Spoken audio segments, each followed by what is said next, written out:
Hi, I'm Elinor Silverstein, and today I want to talk to you about your brain and brain health and new work that has come out using ultrasound to help people with Alzheimer's, and they're being able to get through the blood-brain barrier. And it's a new article that just was published.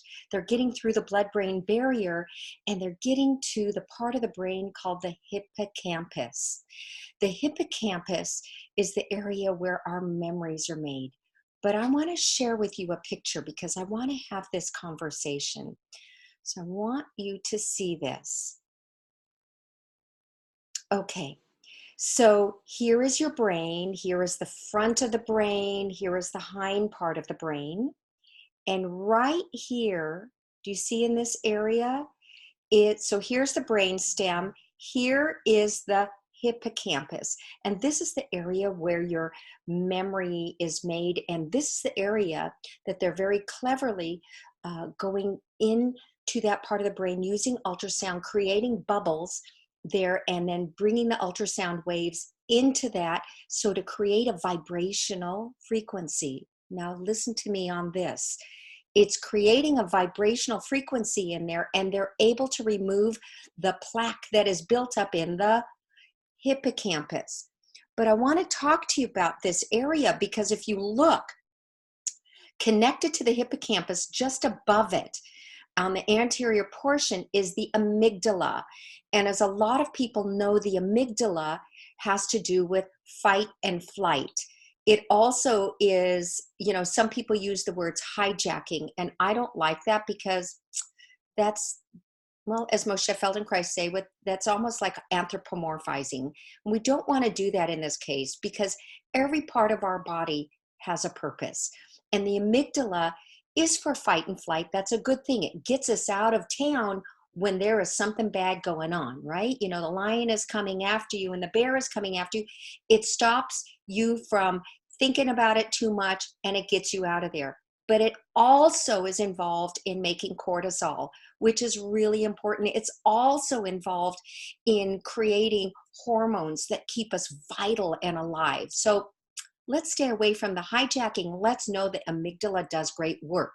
But when we're in fear, when a child is in fear, and hold on, let me turn that off. And when an adult is in fear, when we have too much of concern around us, self-loathing, something with our parents, something with our spouse, sadness, all of that, too much stimulation happening in this area, the amygdala, this is going to take away from the wonderful functioning of the hippocampus, that ability to make short-term memory. And then that is also involved in working the prefrontal cortex. I'm going to come back here to stop sharing, and I'm going to tell you a little story about my mother. She is an amazing angel dropped on this earth, part human, but a lot of angel. And she's really struggling with her brain lately. I thought was, oh my gosh, it's Alzheimer's, it's brain.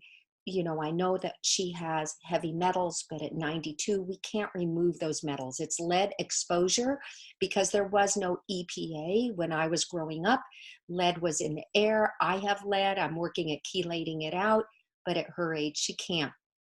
But I'm telling you, what we found out for her was, in her case, her brain issue that was happening for her yesterday was not an Alzheimer's moment or anything like that.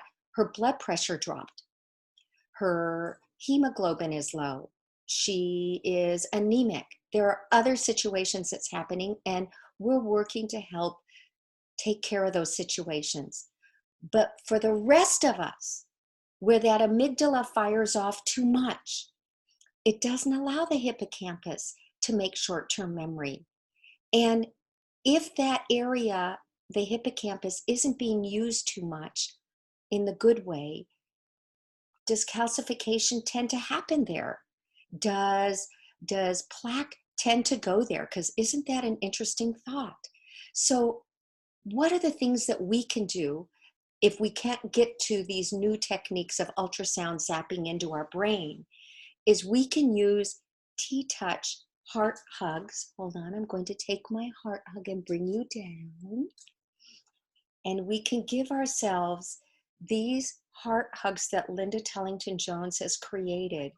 And we move the skin. Sorry, thank you. We move the skin a circle and a quarter around the clock, gliding the skin. And we take in a breath through our nose and we let it out through our lips. As we glide the skin, we create oxytocin and the beginning of neurotransmitters and serotonin that helps our brain to function better. When we breathe in through our nose, we are filled with nitric oxide receptor sites in our nasal passages, and that will vasodilate. That allows blood flow to increase and oxygen to happen everywhere in your body, including your brain. If that's the case, and that allows our brain and our hippocampus to function better, and we quiet down the amygdala so that amygdala can do its job and not just override all the systems, and we add in singing or humming, humming. I want you to feel as you go around, starting in a clock, 6 o'clock and 12 o'clock. So 6 o'clock is below, 12 o'clock is above, and you go either way around the clock, circle and a quarter, and you breathe in through your nose and out through pursed lips to increase pressure a little bit in the lungs, to give the diaphragm breathing to happen.